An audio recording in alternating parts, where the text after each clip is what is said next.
Okay. Sorry about that. Forgot to hit the record button. All right. Okay. So moving on. So now let's get the people say what they've been waiting for. We gonna talk about this album, this album. When you first heard the album, let's start off with the opener. High fashion. High fashion. When you Monster. first heard a monster, right? When you first heard it, I know Melissa, what did you think? Hey, it and I have to say, I bought it from Sears. I got it from Sears on cassette, and it was the first clear cassette that I'd ever seen or had, because before all the cassettes, they were like solid white, and this was the clear cassette, and I was like, whoa. And again, this was the funk record, so high fashion just kicked it off. I'm like, yes, this is what I want. This is my dance music, my funk music that I loved personally. And then the way, and we're not there yet for Mutiny, but the way it blends into the next song is just a straight DJ trick from the club. Okay. Okay, Tammy, what about you? Your first thoughts of high fashion? Oh, of course, and fashion is my thing, and to me, it felt like a little bit of the time. So Okay. I feel like Morrissey could have easily done that as well, but St. Paul, Chef's Kiss did it perfectly. Okay. It was the beginning of that sort of grandiose thing that led into Under the Cherry Moon. You know, the high Mm, fashion, the boasting, if you will. Rolls Royce Great, limo. great song. There you go. Custom Stuck up little plated rich pad, girl. plaid, yeah. Mm-hmm. Okay, Jason, what about you? $1,900, too much cash to hold. Oh My yeah. boys had to carry half. And honey, you know You that's know that's bold. All bold. dust gold. Wait a minute. She had the nerve. They asked what kind of car I had. I said, What honey, kind of I'm car, riding. Rick? She said, honey, I'm riding a Rolls Royce limo, custom painted plaid. Man, that's some stuff right there. And today you'll see a Rolls Royce limo custom painted plaid. You know what I Yeah. mean? But yeah, all of that poetry, the funkativity, the pimpishness in the lyrics. I thought it was Prince getting rich and meeting rich friends and talking about it. You know what I'm saying? Yeah. That's what I was thinking. And so all of that experience of him talking about, he having $1,900 in his pocket. You know what I mean? I was like, $1,900. Is that too much to have in your pocket? Probably. Yeah, probably, isn't it? Yeah, $2,000 in your pocket, you'd be like, all right, man, let me go deposit some of this stuff. But that thought of even having $1,900 and him, with the pajamas and, oh, homeboy is getting rich. Because don't forget, my previous to that, he was in some drawers, he was in a trench coat. You couldn't see a whole bunch of money. You know what I'm saying? All right, now you got some change. You got silk pajamas, Yeah, smoking jackets. silk pajamas. You know how they say for fighters, you say, it's hard to wake up when and get in the gym with silk pajamas. So the same thing go for an artist. You made it. Are you comfortable? You know what I'm saying? You got the silk pajamas on. And so we got the stories to accompany it. So high fashion out the gate. I was like, yes, this is my thing, boy. Ooh, he's a monster. And like Tammy said, it did kind of remind me of the time, which I wouldn't have been mad with any extensions at the time. Yeah. I wouldn't have been mad with it. It's arguably one of the best song openers for an album in terms of sequencing. Yes. Like having that bad boy first, and then it goes from that into another monster. Super monster. In Mutiny. And it's just like, I remember I got the album as a gift, and the person that left it for me left it at my house, so I didn't get it till that morning. And I remember I had maybe 20 minutes before my bus came, and I was able to play the first two songs. And I remember thinking like the whole day at school, I can't wait to get back to hear what the rest of the album sounds like. Because if it sounds like the first two songs, because Mutiny was just like, oh my gosh, it was petty, it was funky, it was calling jokers out. You It took, was, but did you give? yeah, it was like it was man. I was Yeah. like, boy, he mad at somebody. And taking over the ship, the concept of taking over the ship was fascinating. How so? Come on, brother, say elaborate. Let the I people mean, know. you know, it just was fascinating. It was a monster-ass track anyway. But, you know, I really, really, really got turned on once I saw um, the Under Cherry Moon premiere. And he went from mutiny to controversy. Okay. That mutiny, oh my God. And number one, I was amazed. I was like, oh, he takes songs back. He takes songs back, which, you know, we learned over the years that he will take Cool and Love Bizarre and Dance Electric and Another Monster. You know, he took Mutiny back Yeah. and performed Mutiny to the end. To Let's the end. be clear. Mutiny that strong of a funk song that he did this all the way up to his death. That last MPG group at that Montreux Jazz Fest where he did those 3 days. Oh man, Mutiny is there. Yeah, You know, yeah, mutiny is this. What y'all think about mutiny? Say Melissa. Uh, to sort of bring back to that beginning high fashion being sequenced into mutiny with no space in between.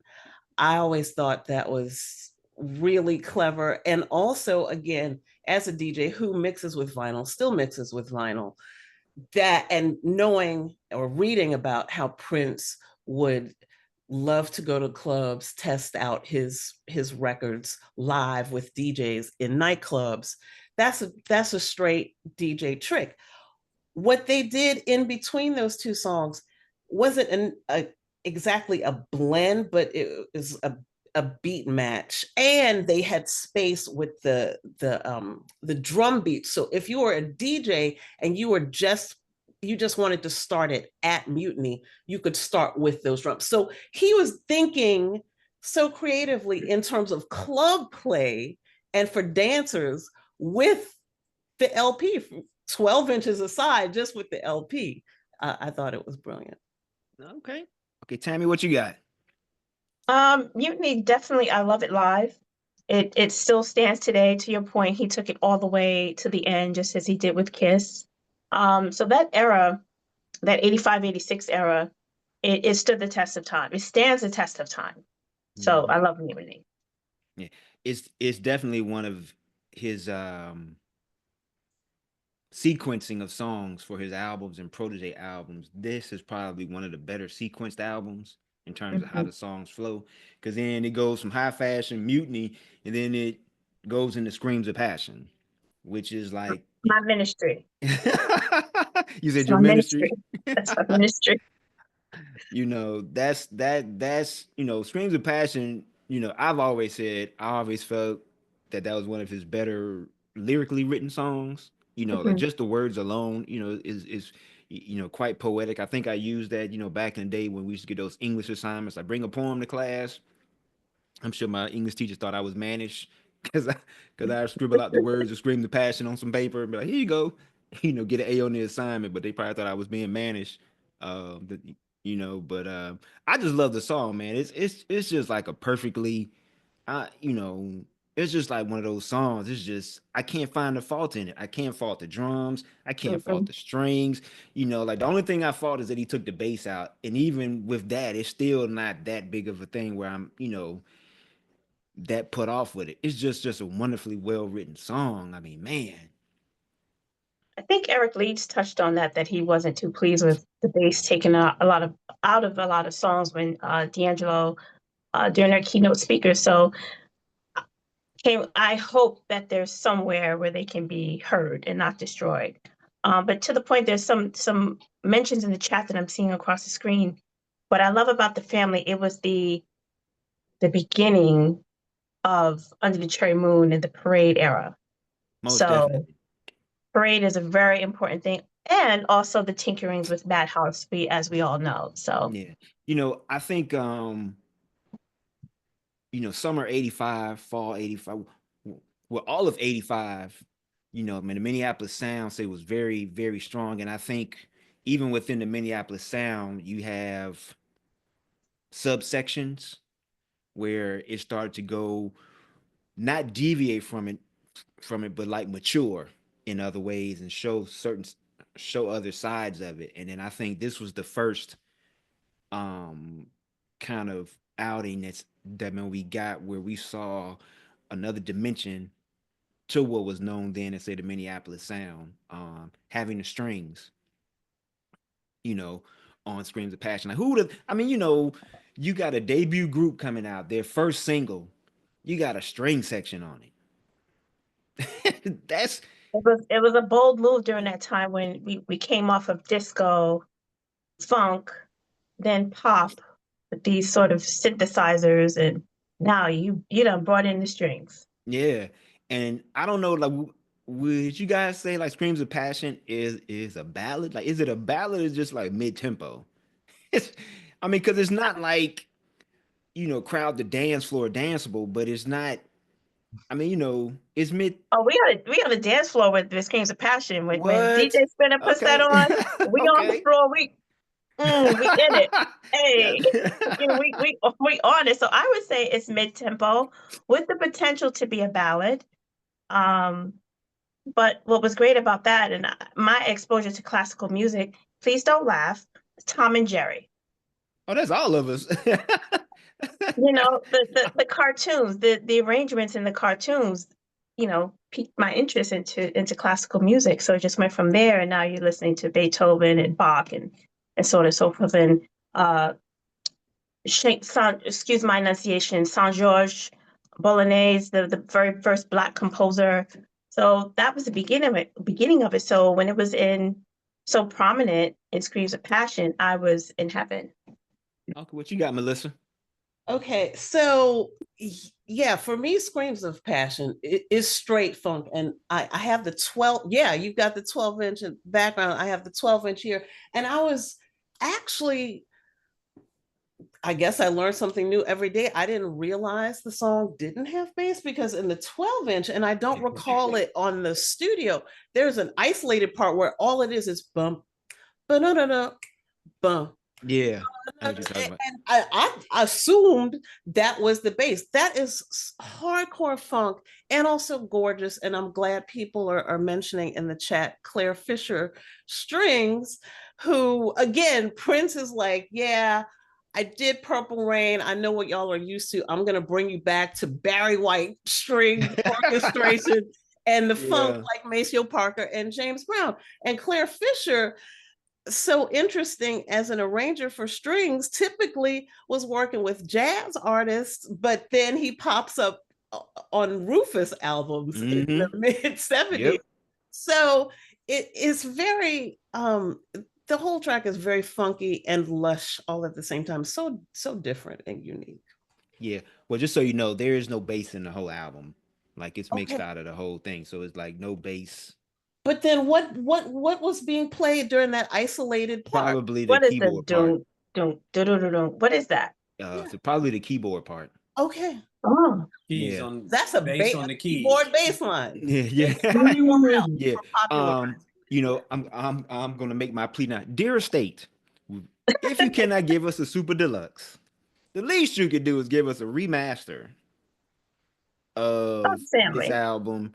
You know what I'm saying? You could do just a remaster of how it is, and then a remaster with the bass stuff. Man, there's 2 discs. You'll sell about a good million copies of that because people would want it. Just putting it out there. It will be would be a moneymaker for you. Just putting it out there to the estate people that are secretly watching. And dear estate, don't mess it up next year. It's parade. Come on now. Oh man. Come on. All right. Okay, moving right along. Next, now we have a question, and it's fitting because we're right at the first instrumental. My soror man, Camila Cummings asked, given that Eric Leeds said that there was nothing special about the instrumental tracks and that 50 people could have done them as they were basic funk tracks, she would love to hear what Jason and I think about those tracks musically. I'll let you go first, Jason. Well, number one, like I was saying, with sax players. Let's quantify. Me and you in the music world, so we know what the characteristics of a drummer, of a bass player, of a sax player. And the sax player, when you think of Coltrane and Charlie Parker and some very famous saxmen, Stanley Turrentine, all of those, they try to go for the new in the future. So for those of you who saw the family panel, it might have felt like Eric, and he was dissing the tracks, Susanna's Pajamas and Yes are monsters. It's the beginning of the Madhouse situation. You know what I'm saying? Prince doing instrumental. There's 2 instrumentals on this album. Let's start there. Okay, which might have been fillers. If you think about today's world, where if we're artists and we make songs and we upload them to Spotify or Bandcamp, people don't listen past 4 songs, right? Yeah. Think of this album. First 4 songs, high passion, high fashion, mutiny, screams of passion. Yes. You know what I'm saying? By the time you get to Yes, Yes sounds like the end of those 4 songs. You know what I mean? We can go to the next artist. You know what I mean? And so when you get the River Run Dry and Nothing Compares to You, Susanna's Pajamas, Desire, they might have been fillers. Them first 4 on the Family album are monsters, funk monsters, including Yes. Yeah. You know what I mean? So some people might think like, okay, I prefer Yes over Susanna's Pajamas. And, going back and listening to it, I'm thinking, I have a collection of Prince jazz, a playlist of Prince jazz stuff that range, eras. And Yes is always is one that make me turn around like, what?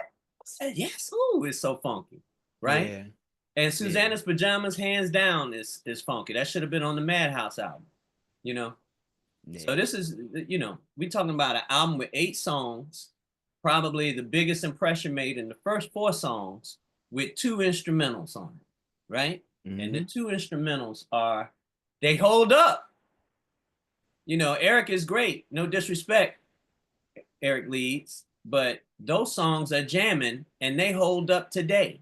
He could have gave him a little more respect, because even musicians listen to those songs and be like, wow. You know what? I'm glad you mentioned that, because I wanted to let Eric know, being a band kid back then, I saw my classmates who were saxophone players who weren't that into music and definitely weren't that into Prince get attached to the fact that their instrument, that the largest star in the world at that time, was featuring their instrument in his music.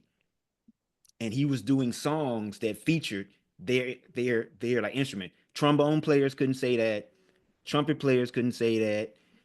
Flute players, maybe, clarinet players, but saxophone players had it. And I remember classmates of mine trying to learn like Susanna's Pajamas. Really not ever buying a Prince record, but they bought Madhouse.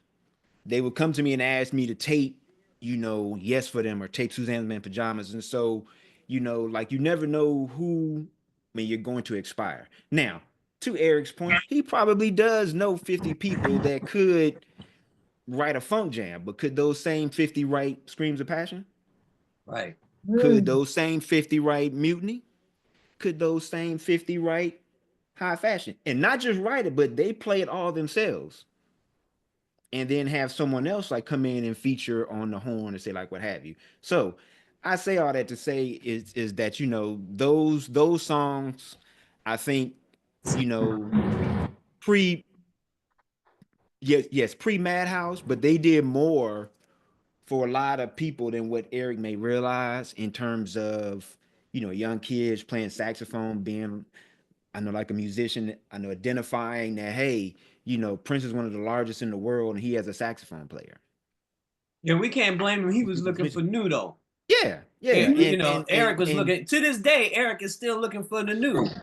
Yeah, and I'm not mad at, we can't be mad at that. And maybe just for him, maybe it was a check, it was a track, you know what I'm saying? But sometimes, again, he's thinking Weather Report, remember? So we never know who or what we inspire. You know what I'm saying? And then the way that it goes in those songs have probably mean a lot more to people than say he realizes. And I hope he just takes the time out to kind of looks at that and says, well, hey, say, you know, because I think Yes is a banger. I especially love the rehearsal version of Yes.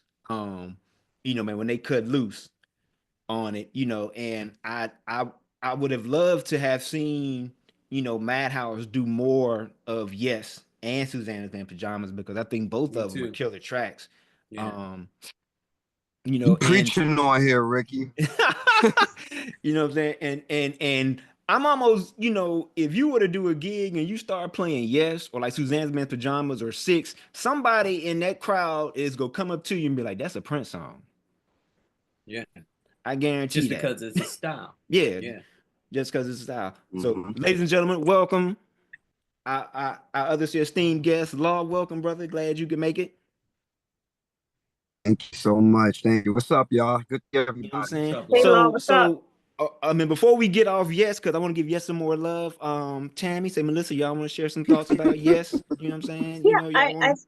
I think from Eric's point of view, the pedigree that he respects is Miles Davis, John Coltrane, that caliber. And now Prince diving into the jazz realm, he's probably like, you know, what do you know about it? But he gave Eric free reign to create, so he really didn't put much into it. But yeah, to your point, Madhouse from beginning to end, all the numbers, they're solid pieces of work, Classic. and it stands up in its own genre.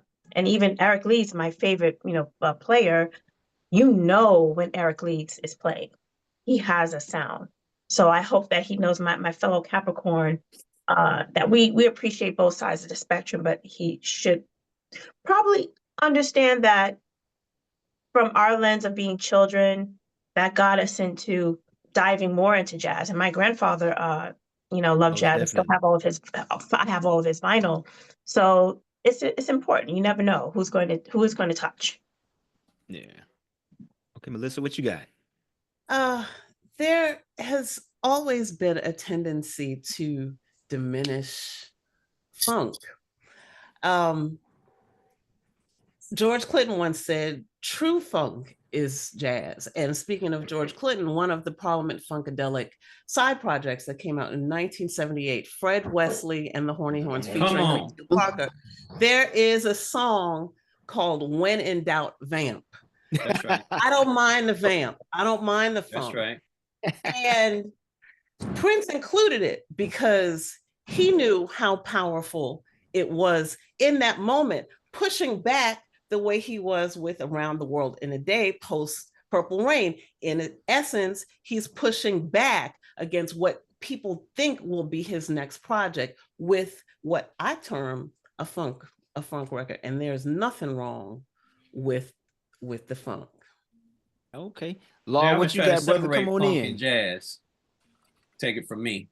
Yeah. And you can't do it. You know what I mean? It's any form of musical expression. They're confused with funk and jazz. You know what I'm saying? Law, what you got, brother? Oh man, don't get me started. The whole thing with that, and by the way, what everybody's saying is true to 1,000%. All the different viewpoints adding on to that is because for me, like all things what we did in these symposiums when we talk about Prince's jazz influence and all these different things combined with it, along with Anita Baker's Rapture, for me, this is how I first started learning how important jazz was. I'm learning what it is. And then of course Miles Davis, but it wasn't until Yes and then the Madhouse project was the final stamp for me. I'm like, okay, Law, you got to start getting deeper into this jazz stuff over here now. And then right along, not too long after that, when the hip hoppers began sampling jazz, I realized Prince was already at the forefront with these different projects that giving us traces on projects like The Family. Like you start to learn all this stuff and then you putting it all together. I'm just like, this dude knows what the hell he's doing, man. He's just he's just smart. It's like you start to learn. Once you have the musical education, you combine it, you start to really learn what that is. So I couldn't agree with you more on that. It just shows more the genius of who he is and who he was and still is, even after death. Okay.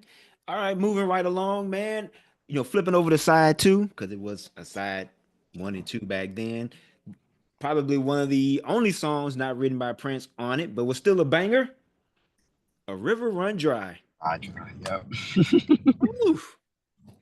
Man, I don't know how many times dudes in band class and tried to play that drum part, but it was synonymous though. Jokers used to try That's to true. bang that thing out all the time. You try to play that one, but River Run Dry. Hey, you know what? Bobby Z may not get remembered man for much, but he wrote a gem with this one. He kind of came with a nice one. I know for this one. I know. What are y'all thoughts on this one? I'll let anybody go. Oh, y'all quiet? Y'all don't like this song?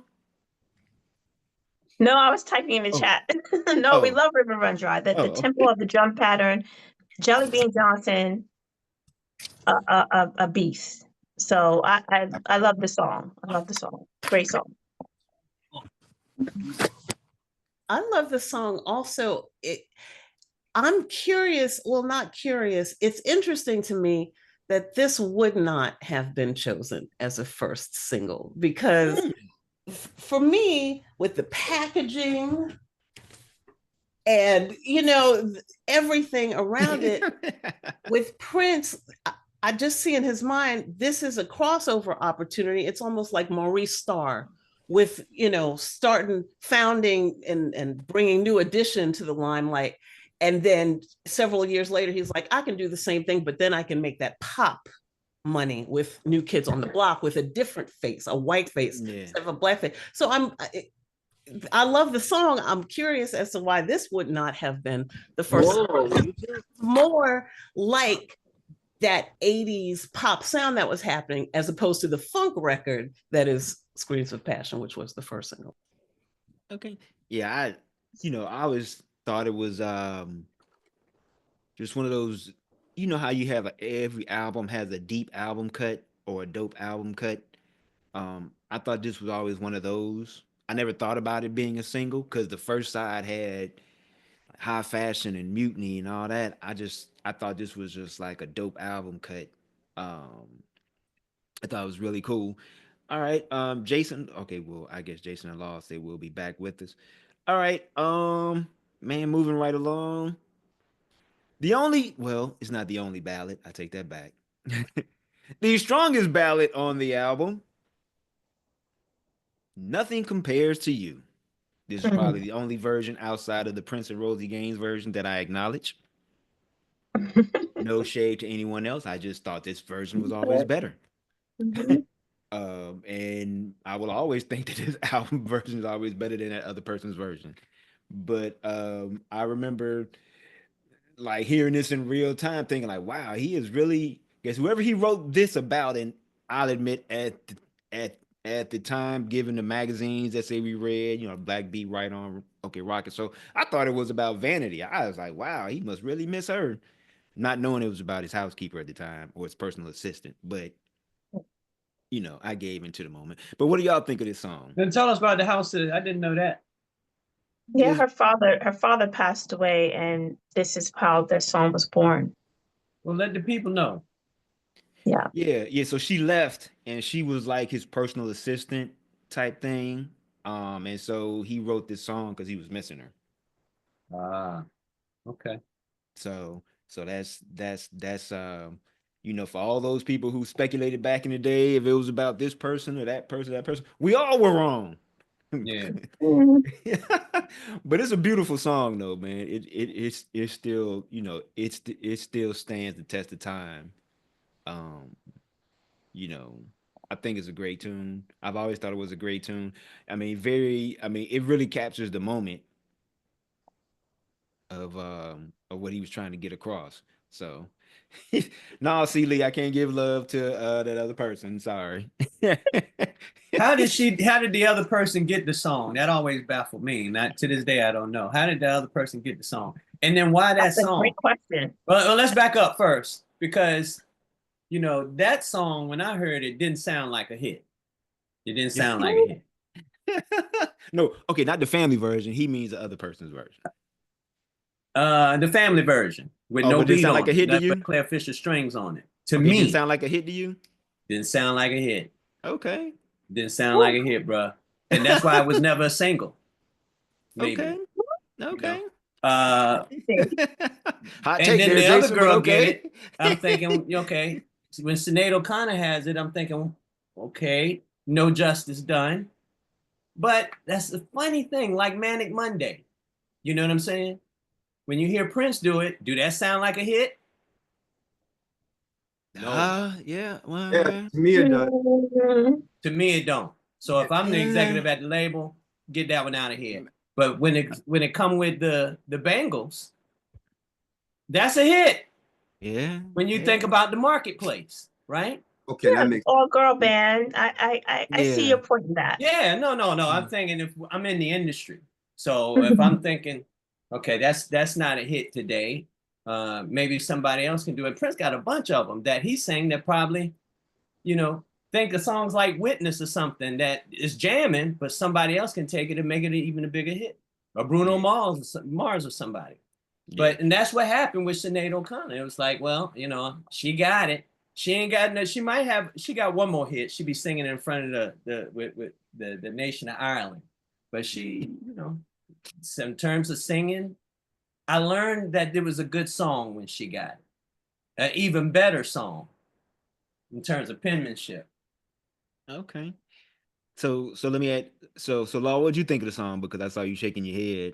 I mean, I always call it, and I have to say this, and much to Jason's point, it's the ultimate gift with a slight of the curse, if y'all know what I'm saying. Because the thing is, we first heard this song on the Family album. So, of course, you know, with anything else, like for me as a songwriter, I'm just like, yeah. When I first heard it, I was like, I like this. And of course, Sinead, you know, whatever. I mean to mention her name, but the thing is, it's almost like, okay, I understood that. Like you said, I understood that part of it too. I'm like, okay.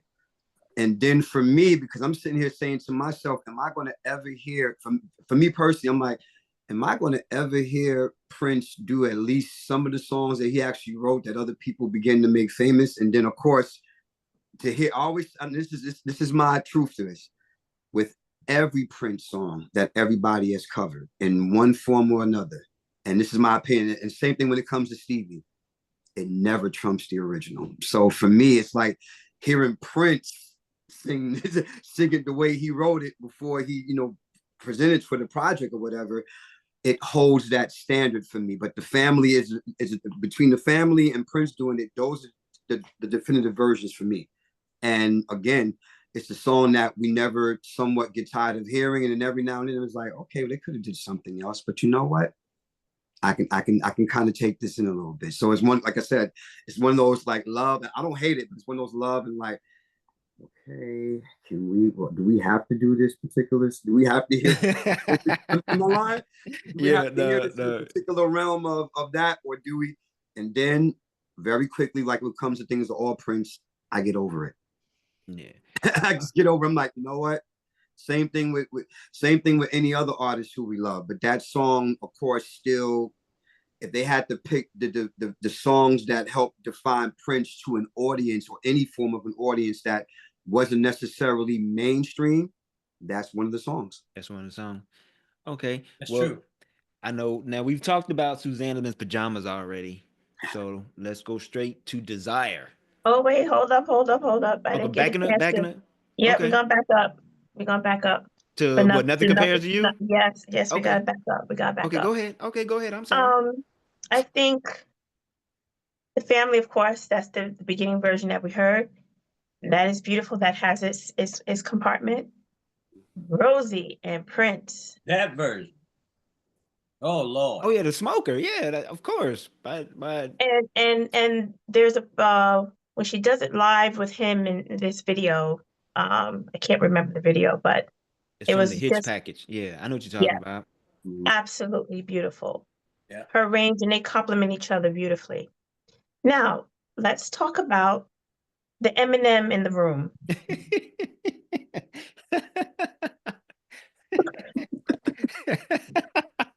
Said that. Boy, man, you're giving her way too much credit. Yeah. Rest her soul. I'm going to say something about Sinead O'Connor's. Oh man. So she had the, So let me be serious. So Sinead O'Connor, I liked her version as well. For getting it out to the pop masses, and the quietness and sparseness of her delivery was actually beautiful. I don't know if anyone remembers the Cranberries, Yeah, but there's I remember there's this inflection of the voice that is haunting. So of course, when you're hearing what you're used to, you're gonna go, eh. But if we're gonna rank it all, I'm going to say Family, Prince and Rosie, those are the two, and I give Sinead O'Connor a nice third. And Nothing Compares to You Now stands up, and it's also sort of like Sometimes It Snows in April. It is what I think of when I think of Prince now, posthumously. Nothing Compares to You, and it's a beautiful song, and we definitely have to cocoon it and give it its place. And he wrote a beautiful song. So there we go. All right, Melissa, so you want to add to that? Yes, yes. And perfectly stated, everybody. And I'm learning a lot because for this panel, I actually had to revisit the family version of Nothing Compares to You. Because again, when I was 10, wanting that funk, whenever I listened to it at 10 years old, I would skip over it. I'm like, that's the slow song. Didn't want to deal with it at all. I understand. 10 years old. Hey, yeah. I wanted to dance and jam. I will say this song speaks to Prince's astuteness of having vocalists as powerful for this project as he did with St. Paul and Susanna. With their vocals, you can't hide singing when all you have an accompaniment are Claire Fisher's strings and Eric Leeds sax. I had to listen, revisit the other singer, and her version has drum beat in the back, and you've got some things going on behind. When all you have are strings, you can't hide. So just shout out to the powerful vocals on the original from Susanna and St. Paul, and same with Screams of Passion too. You can't pull off a song like that if you can't blow on your vocals. So let me ask you guys this. In real time, 85, had the family stay together, and this been the second single. Do you think this would have blown the family up to that Duran Duran money? Do you think this would have had the same kind of effect that the other version later in 91 had? Or like, do you think it would have just been primarily black radio thing only? Talking about Nothing Compares to You? Yeah. Yeah, like they had done a video, they had done it released as a single. Yeah. Like would it have been as big as the 91, rendition? Would it have, gone over well? Do you think it would have gone over well? Do you think it would have tapped into some of that Duran Duran money Prince was going after? Or do you think it would have just kind of fell on deaf ears? In 85?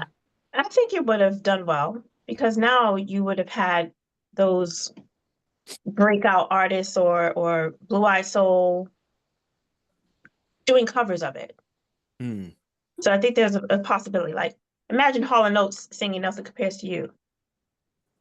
Okay. Interesting, but it's a possibility. But in the 90s, it had its place. But is it possible? Sure, it is. I think so. Okay. All right. Good point. That's a very good point. Okay. All right. Moving right along. Now, do we need to revisit Miss Susanna's pajamas, y'all? I know we good on that one. Everyone say what they need to say about Susanna's pajamas. I think we're good on. I think we're good on. I want to know if Susanna still has the pajamas. Those things were perfection. The shoulder pads. Hey, so you know the what? Shawl collar. I said it the other day. I'm gonna say it again. I think Prince was onto something and started a whole college thing with pajama parties with this. Because I remember going to those back in the day. I remember my fraternity hosting them, and they were like monsters. People, splash jam parties and then pajama parties were like big things. And even in house party too, I know they did a you know, like it's like a Pajama pajama Jam. jam thing. Yeah. Mhm. So like he was definitely on to something, I know, with that whole look thing. All right, the track Desire, last one on the album. Last one. I'm gonna start with this one. Okay, go ahead. It is a beautiful, lush song with the strings. Mhm. And let's talk about those lyrics. Your Mm. body, it covers my Dun, tower. dun, dun, It dun, didn't dun, dawn dun, on dun, me dun, till dun, years later what the tower was. Hmm. Mm. What's the So, tower? come on, Jason. They Tell the over people. here. Look, Because look, you know, to what you're saying, Tammy, that fascinated me for 30 years as well. Your body covers my tower. Destiny is ours. mhm. Go ahead and speak on Well, it. you know what? I have to remember the scholastic setting that we're in. Uh-huh. So I'm going to shut up now. But I Okay. think you guys know what the tower is. The Yeah, tower the tower. Okay. The and tower of your power. body covers my My tower. tower. The tower. Okay. Uh-huh. Okay. We're just walking through it slow. Yeah, yeah. We just, you know, hey, you know, just taking it all in. Okay. Okay, Mhm. Melissa, what you got? I'm Or did laughing you at man, you skipped this one too? At 10 years old, you had to go back and revisit well, this one? yeah, I did. I did. But I'm laughing at Celie McGinnis in the chat. He said, and that tower has power. Oh, Oh, that tower has power. only, only, not talking only about the funk either. Universal Okay. power. Oh man, what is hip? You know Let's what? not go there. We'll be there. Let's just stay Oh, on track. The man. family album, first album. Here, All this right. family. Okay, so what'd you think, Melissa? Gorgeous song, perfect end to, for me, in revisiting a perfect album. And I think that's the point. We can view this as an album, as a work of art, not just a collection of songs thrown together, but something that was purposely thought out as a work of art in the same way that Prince was thinking about Around the World in a Day. And all his other, but even more so in 1985, post Purple Rain, where he, is fighting against people wanting to say, oh, come up with Purple Rain Part 2 or come up with Orange Rain.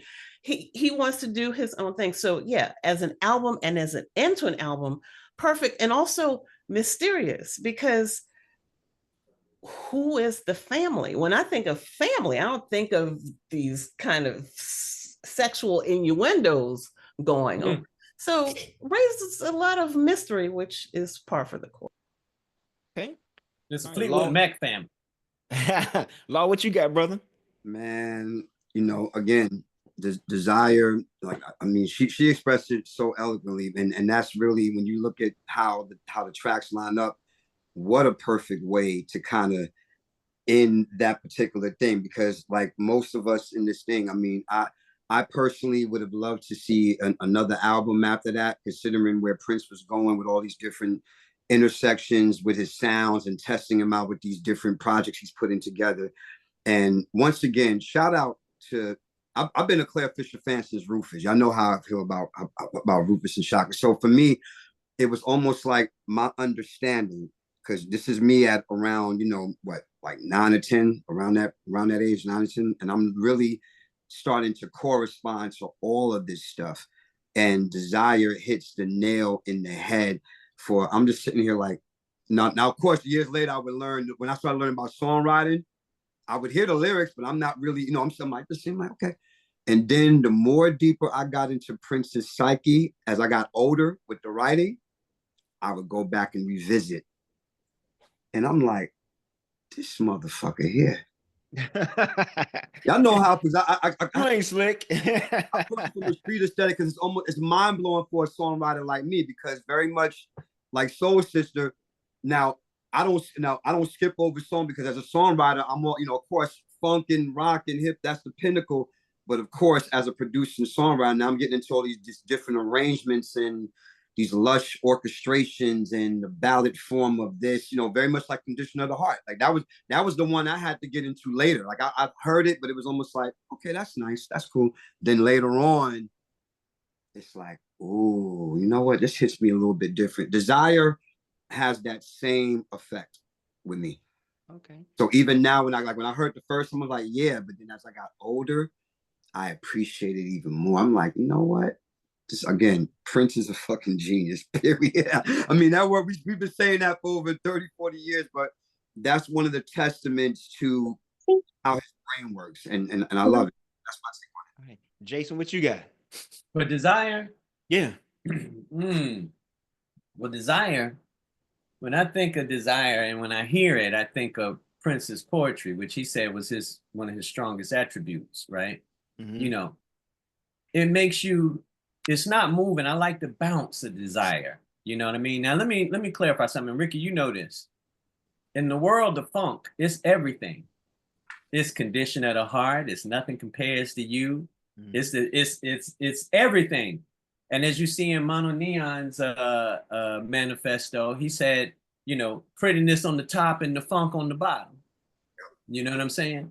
So in Desire, the funk is in there with a great blend of poetry, high level poetry.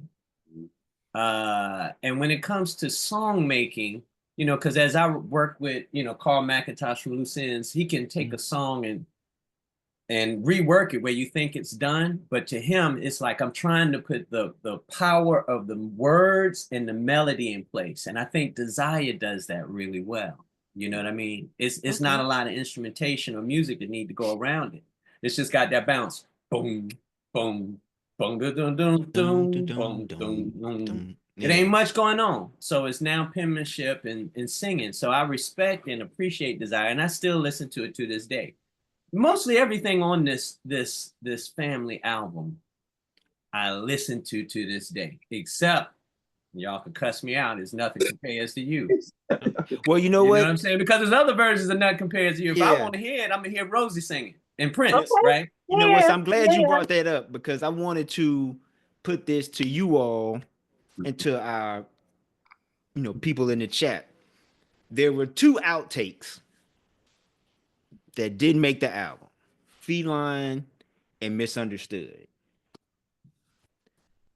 Could you see either of those songs being with this sequence of tunes?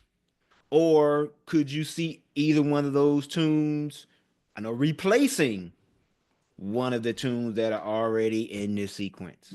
They probably got replaced with Susanna's Pajamas and Jets. No, Prince went back and said, let me put some instrumentals with this. Get them out of here.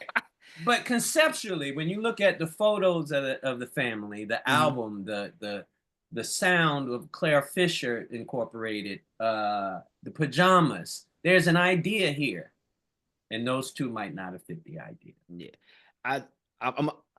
You know what? I'll let y'all go first and then I'll answer. But I know y'all think Feline or Misunderstood could have worked in this. I like Misunderstood. I understood where, no pun intended, where Susanna was going, where she's like, listen, this isn't me, the Elvis, Marilyn Monroe thing. Right. I understand why it was removed. It can stay as the underground bootleg that we all hear ever so often.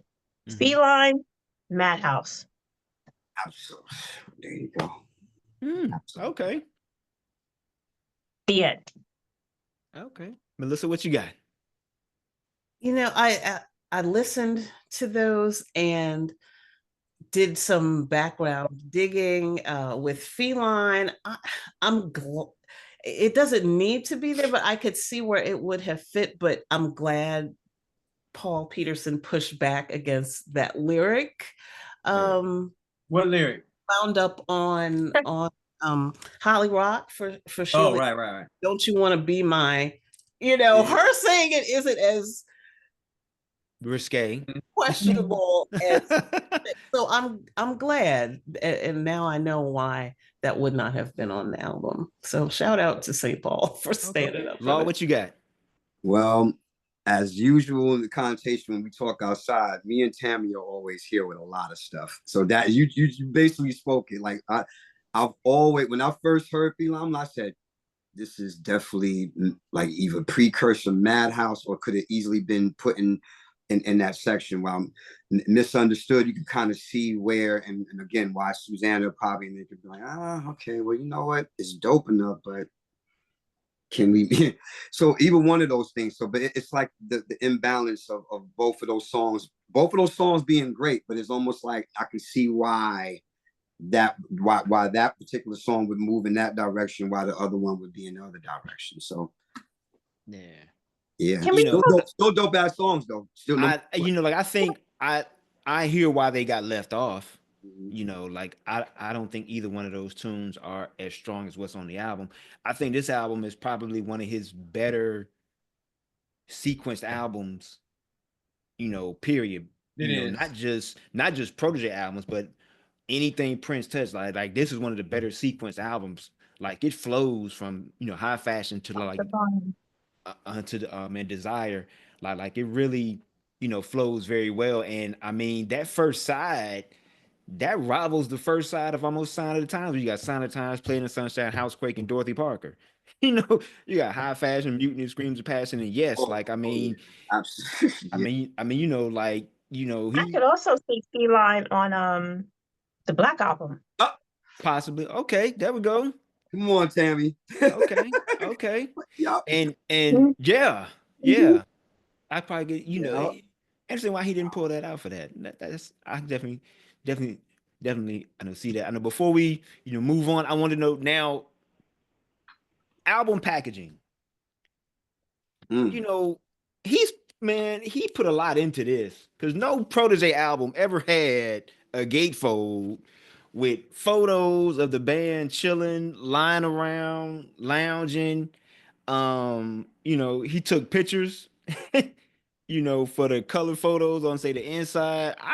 When I got this in real time, I was like, he must really think highly of this band because he no other project pre them or post them got that much love with exposure in terms of I'm gonna show you them, and then I think the inside photo of somebody, man. Now you can correct me. Aren't those of his house? Like, aren't they in like his house? Like in some of those shots, like his bedroom and living room and stuff like that, or something? I heard. I'm not sure. I think it was a rented property. Yeah. Okay. I don't remember where, but I will say you can see where he was headed on over to the south of France and how these photos are lined up. This could easily be the Côte d'Azur. Easily. Jerome in the tub, Susanna in the polka dots and the French styling. Most definitely. And then the group shot here definitely could be easily in Cannes somewhere. So yeah.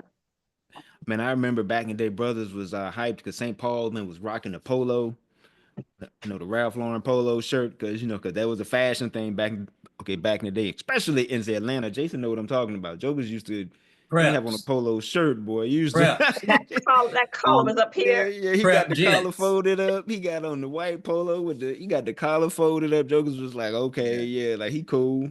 He's cool. Well, all right. But you know how much New York. What the heck? Okay. Well, I think go ahead. Frozen. I'm back. Am I here? Okay. Yeah. Yeah, good. I think pretty much especially since you bring up polo, I think anybody that's from New York or been to New York know how much we love polo. We love polo so much that we even had a tribe and a gang called Lola. Polo, yeah. Yeah. Most of my friends in school. So that's how even in that sense, and then it was more of an urban hood thing, but at the same time, we began to understand it beforehand because of the fashion that they were doing in that. Because polo, theoretically, I mean, let's keep it honest, polo was pretty much for yes, coffee, tea, and muffins. The high fashion people. Well, I mean, look, high fashion. See how it all relates. It's just it's crazy how those things. And then to Tammy's point, when she said about you can kind of see it because again, me still learning. It didn't take a minute for me to, like I said, I like to go backwards as an 80s baby. So I'm understanding. So as I'm looking at the album cover for Family, and then of course, what do we get next in the following year? Parade. So now I'm like, oh, Prince is in this black and white thing now. And, for us kids, black and white was just like, oh, this is old folk shit. Why are we going to see the black and white? And honestly, this is the reality. Between the Family and the Parade thing, I began to have a better love and appreciation for black and white because of that. Even now when I do certain pictures on Instagram and stuff like that, they have the film noir and the black and white. I was like, you know what? This has a parade sort of feel or family sort. Let me kind of use this filter on that and put it out there. So I want to just acknowledge Tammy for that point as well, because we could see where Prince's mind and where he was investigating, you know, what he was looking into. All right. I got to see Lee brought up the Izod shirt. I'm hollering. Yeah, Celie, we should rock those too. Now, so Yeah. before we move on and get to the question portion, I know I'd be remiss if we did not discuss the infamous one-off show of All These Songs Live. The infamous one-off show that is on YouTube. Mm-hmm.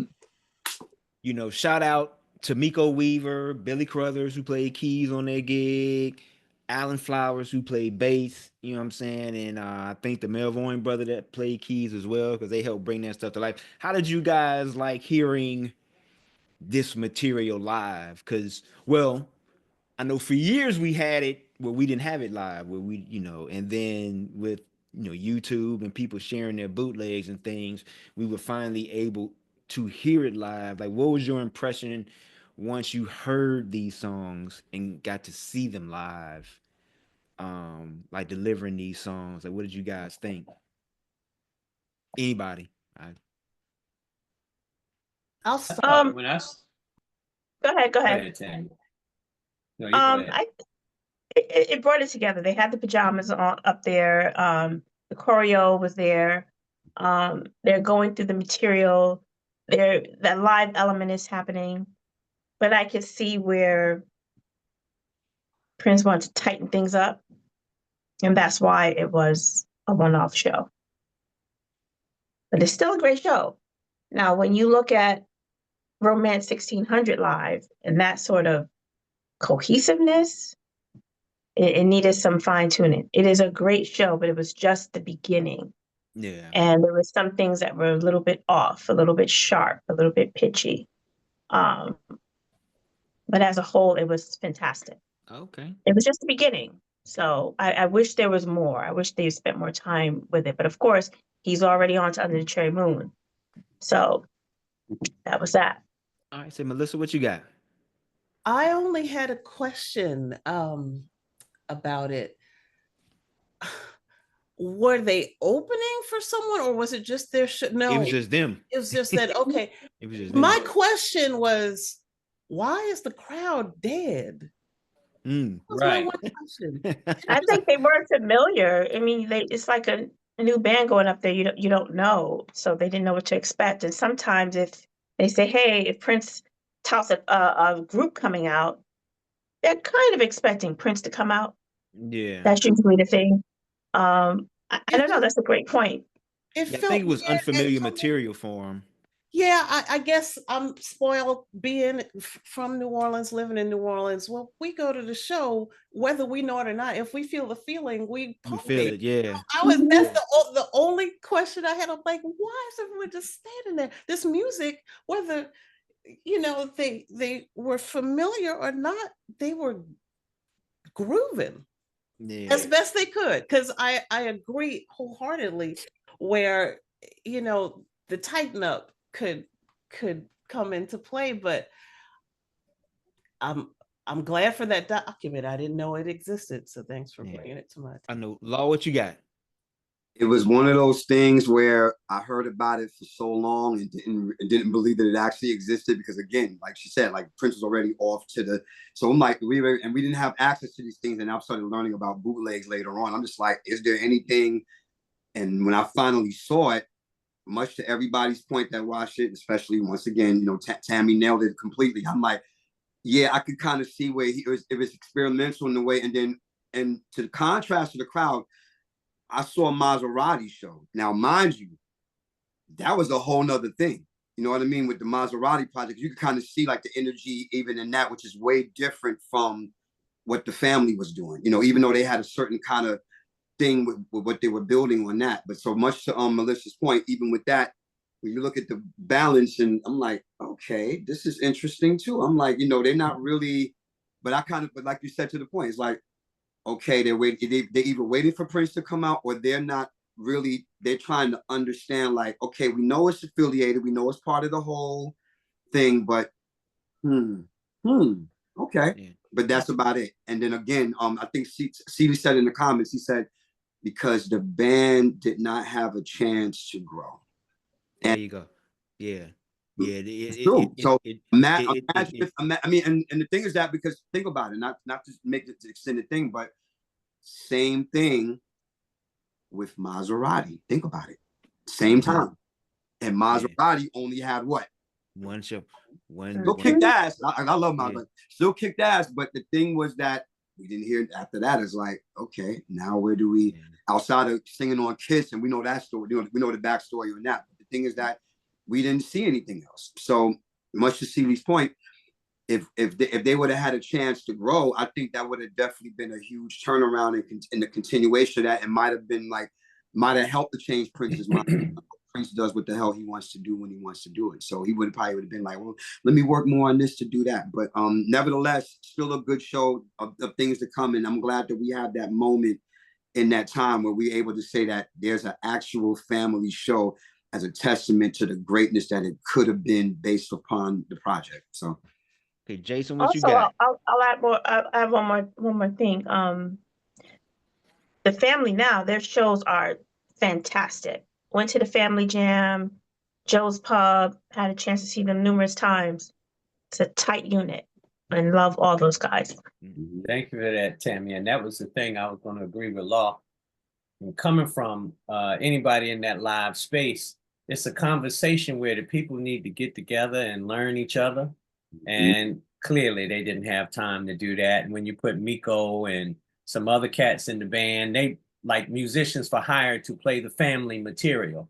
And they only had one chance to do that. I do that at Funk Jazz Cafe. Can play Omar's material, but you got to spend time when it's really musical. Cultivate, yeah. You got to cultivate it, and it's so important to do that. Let's take Nothing Compares to You.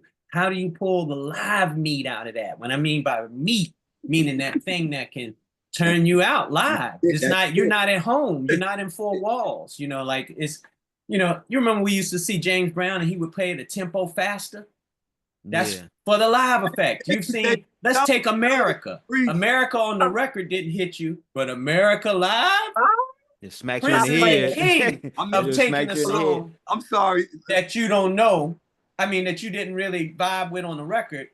And he convinces you live, like Face Down and Take Me With You and all of this stuff. So it takes a minute for a band to actually gel as a unit and get to know each other. Now, the VHS in the 90s, I might have saw it so dirty so many times, you know, that it could confession. But I just saw it clean for the first time researching for this. Okay. Hey man, it's all good. I mean, you know, like I think one of the things, like they could have had more time. I think also comfort level. Comfort level. Because I look at St. Paul's in being, he's primarily a bass player, and it probably would have worked better like they do now to have him playing while he was singing. Because Prince later recruited him for his bass playing to join the MPG at one point. I know he turned him down, but I think maybe had he had him in a more comfortable setting, like behind the instrument where he could have been playing, that may have made it, a little bit more. But I think Prince was, kind of going to have him and Susanna out front, like this, like these white people can sing soul music type thing, and that's what he was kind of going for. And then, and I think for him, St. Paul's in particular, that might have been uncomfortable when he's used to being behind instruments, whether playing keys with the time or playing bass like with his family. To not have that, you have to kind of grow into that, like to kind of get used to it. And now, as a testament, I guess to their live shows, he's playing his bass like most of the time. He's playing more bass now than he did before. Yeah. So that kind of, but Prince was the boss. And so, they probably were going with what like he knows best. I mean, so to say. And so, but I think it would have been interesting. I know the 14-year-old in me was so ready to see the Sheila E family like Maserati tour back then that they kept advertising. I was like, oh yes, please bring it, bring it. That would have been interesting to see. I think they would have gotten better. Like the more they perform live, I think the material like would have gotten better. That was just one of those things that we'll never get to see, unfortunately. But that's it. I know we got some questions. Let me see. First one says is from Robin. Robin says, but what are your thoughts around Prince man deciding to like juxtapose two white leads as the faces of such a funky, jazzy, and a collection of music? I'll take this one. I mean, as we all know, like most people that came around that era, Prince was pulling his slide thing. Mm-hmm. The whole combination of, okay, as opposed to having, because we already have black leads with the time and the different thing, but now it's like, okay, we're going to have St. Paul and Susanna. That's Prince has always had his playbooks. Jason was just talking about this before. The playbook was always either Sly, James Brown, Parliament Funkadelic, all combined into one. That's why he had those moments through every album where we would see, oh, he decided to let her do that or decided to let these guys do that particular. So for me, it was just almost like, Prince, we see what you're doing. I see exactly what you're doing. And I'll raise you 100 because I want to see where you're going with it. You know what I mean? So that's my... Yeah, that's a great point. Well, I think for the family, you have to remember, to your point with the playbook, he wanted St. Paul to be this Rudolph Valentino type, which is from the black and white film noir eras. Mm-hmm. And if you look at the album cover, the posing of that when Rudolph Valentino was with his then girlfriend and she was a costume designer, the pose is just the same. So it was just basically it's a business. He's going for that money because he's seeing the shift. So no different from now with Timberland and Justin Timberlake. Then push him out, you're gonna make that bread. Okay. Nailed it. Exactly. All right. Got another question from our good friend Sheila McGinnis. Sheila. Does anyone know how or if Sonny T felt some kind of way about Prince using the name The Family for his group? Come on. Clarify. Let's clarify it right now. You know what? Let's clarify it right here, right now. I'm sure he probably was salty. Pull Sheila up if we need to. We finna clear this up. Bring Sheila up. Look, I'm sure he and the other members of the family were probably salty, or like really, or like, oh really? But who got the answer? I had the conversation with him, so pull him up. That's all I'm gonna say about that. I said, yeah. I don't know. No, this is cool because there was a pre-existing band called The Family in the 70s and 80s, right? Yeah. Mm-hmm. Then Sonny come out, right? Wasn't he in the family? Yeah. Yes. Okay, then somehow I always wondered this. I was like, because really, and you know this, Rick and Law, in the band world, if another cat use your name, it might be handstone. No. I might come see you. You know what I'm saying? And be like, that's perpetrating a fraud. Remember we used to say that when we was younger? Yeah, perpetrating a fraud. Yeah. So, come on, somebody clear it up today before we get off of this thing. Oh, man. All right. Okay. D'Angelo, pull T. Lee up in here. Let's go. Let's talk about it. Let's finish it. Accept the invitation. I sent him the invite. Oh, man. All right. Out of respect for Sonny, I'll say this much, and I'll make it very easy for everybody. It's pretty much part of one of the main reasons why, when Prince began to do this MPG thing, he pulled Sonny in. He pulled him in. So I co-op family. Right the wrong. You got right the wrong. Right the wrong. Right the wrong.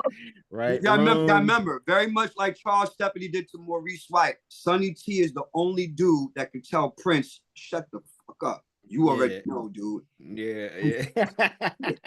I know that for a fact. So I'm saying to myself, I'm like, probably in Prince's mind at that time, as he's restructuring, he's going to another phase. let me bring my sensei in here. I mean, Sonny was a monster. We looking at it like Still is a monster. anyway. Still is a fucking Still monster. is a monster. You know what I mean?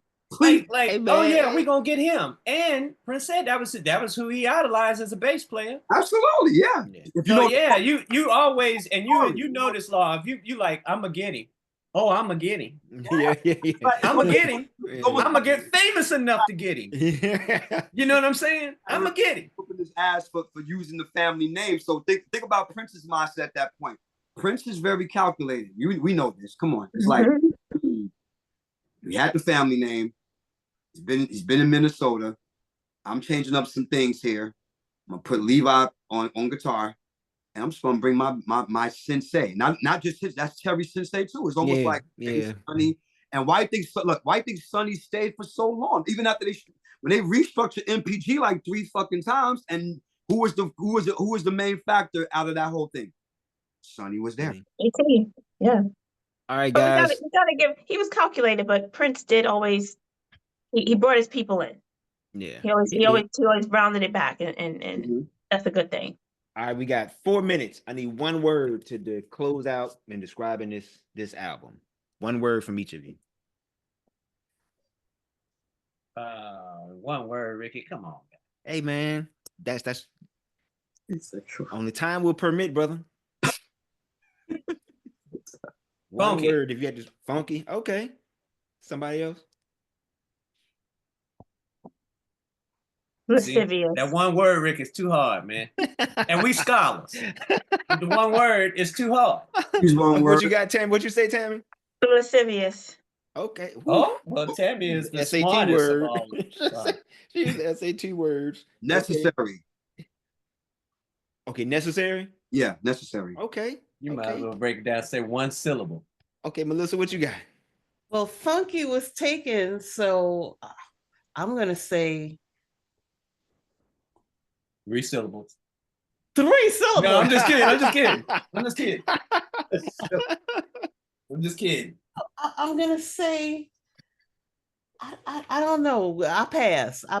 That's a hard one, old Ricky. Okay, Ricky, you. What about you? What's your one word? Rapid fire. Wicked. Wicked. Okay. Wicked. I thought he said his Wicked, own man. name again. Ricky. Ricky. Hey, man, look. Ricky. Okay, this album, I mean, real time, this was what the Black Album was as like a barometer for your Prince fandom back in the day. Like if you met somebody and they said that they were a Prince fan, you would gauge their level of Prince fandom by if they had like this record. And if they didn't have it, you kind of knew like, all right, I know you might be fair weather fans, so let me just deal with you a certain kind of way. But if they said that they had it, then you were like, okay, I can talk, like some real deep purple stuff with you. You know what I'm saying? So, Rick, Can I change my word? sure. Yes. Poetic. Okay, Yes. poetic. Okay. And in the chat they say flowy, poetic, silky, glamorous, I see breathe. genius, elegant, Sure. and it's all of those because I wanted to say something close to that elegance. The black and white and the clothes and the pajamas lends to the elegance. Yes. The strings, Claire Fisher, everything lends. No bass line lends to the elegance. You know what I mean? That funk, that bass will put you in the funk right there. D'Angelo back on it. Come on, D'Angelo. Look, I know you listening. So what you got? What's your one word? I have mine too. Also, What you got? Okay, come on. So, Ricky, your recollection and anecdote about the family album, meaning you were a deeper Prince fan from others, made me remember in 8th grade, I had a boyfriend who was a Prince fan, and he was a hardcore Prince fan, but he did not know anything about the family. And I said, oh, and I found an LP and I bought it for him as a Christmas present.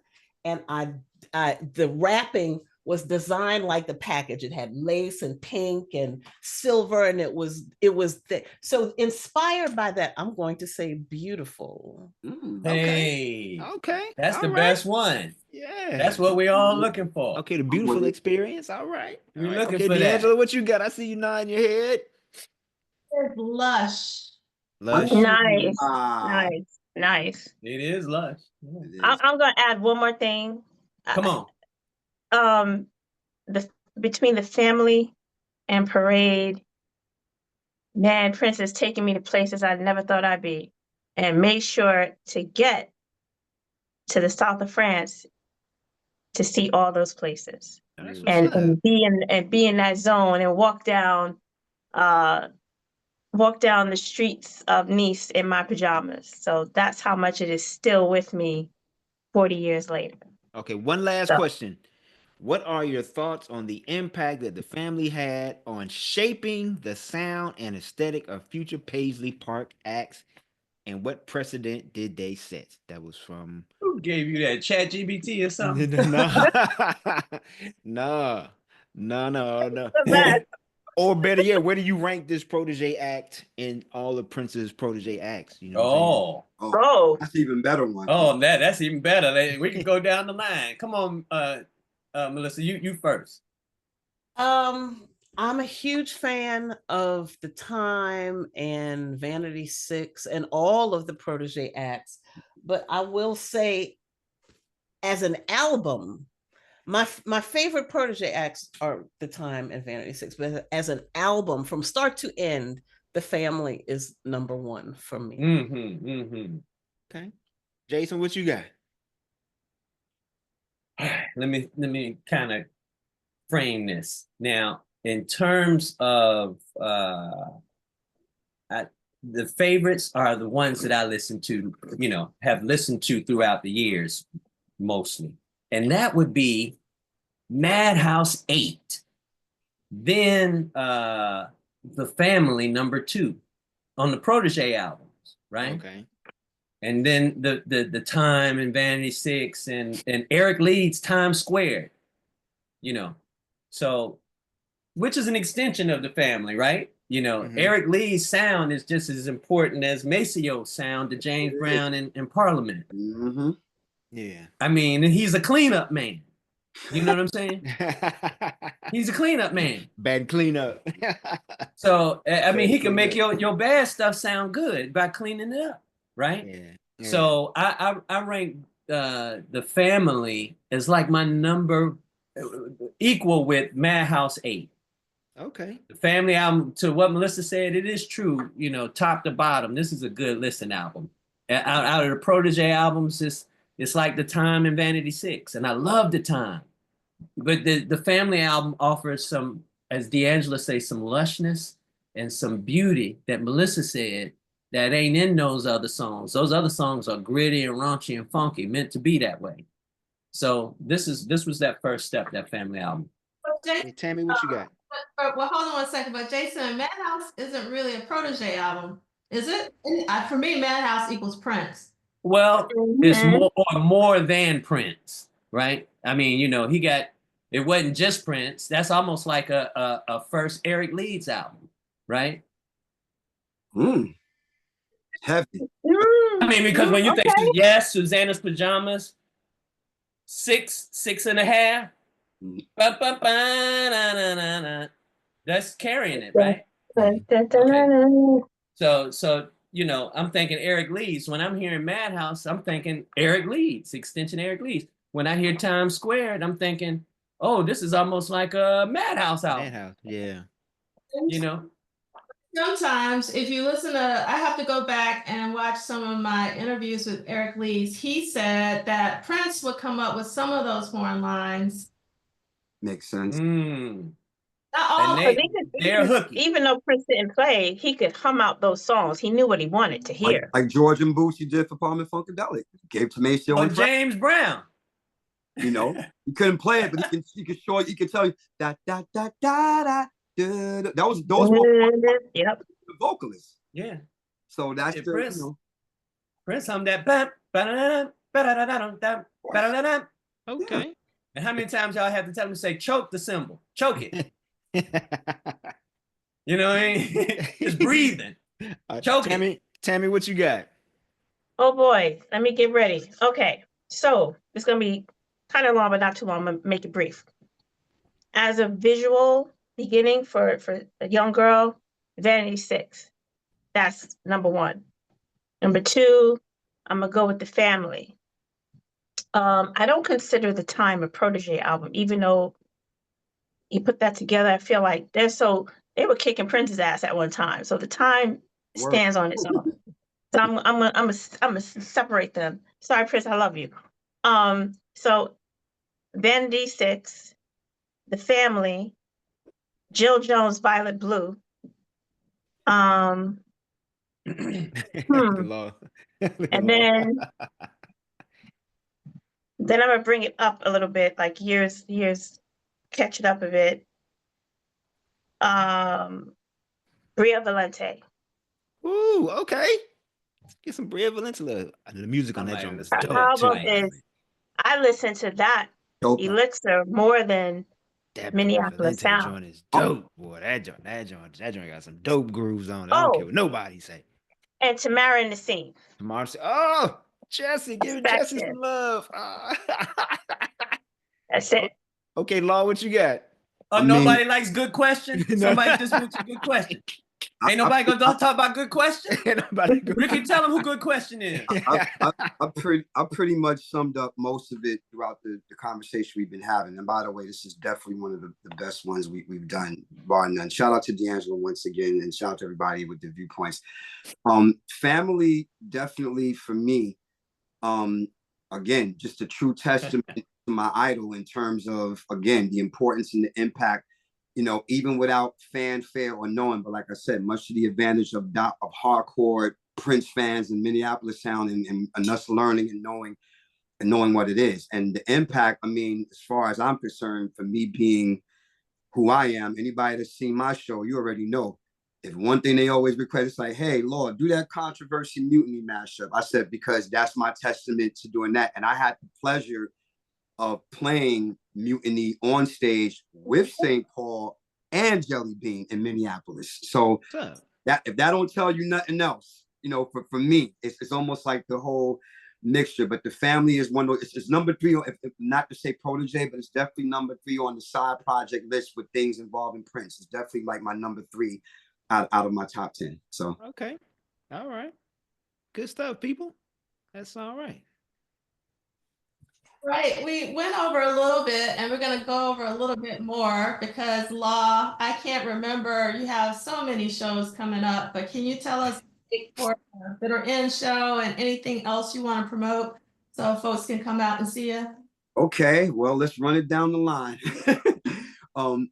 May 2nd, I'm at the Bitter End in New York City, and there's only 15 seats left. So for everybody who's trying to come and plan on coming, get your tickets. In the words of one of my favorite boxers, Prince Nassim, you're about to see a show, baby. So at the end of the day, to come that. And then with 420 Funk Mob, we're going to be in your town, sis. Melissa, we coming to the NOLA on May 18th on the Sunday. Big Frida's before us. They're on the 17th. I'm coming early to see their show. I'm coming early to see that show. My first time in New Orleans ever. So the thing is for me, wow, man. So we're headlining the Bayou Boogaloo Festival on May 18th in New Orleans, and then also June 27th, Bearsville with 420 Funk Mob, and I think with Enema Squad, which is the other P-Funk side project that I'm the lead singer of as well, and as well as guitarist. We're doing the Maggot Brain Festival in Maryland. So I have more details on that later. And of course, a whole lot of music coming out between the next 2 or 3 months with Enema Squad, myself, 420 Funk Mob, and some other side projects. So look out for it.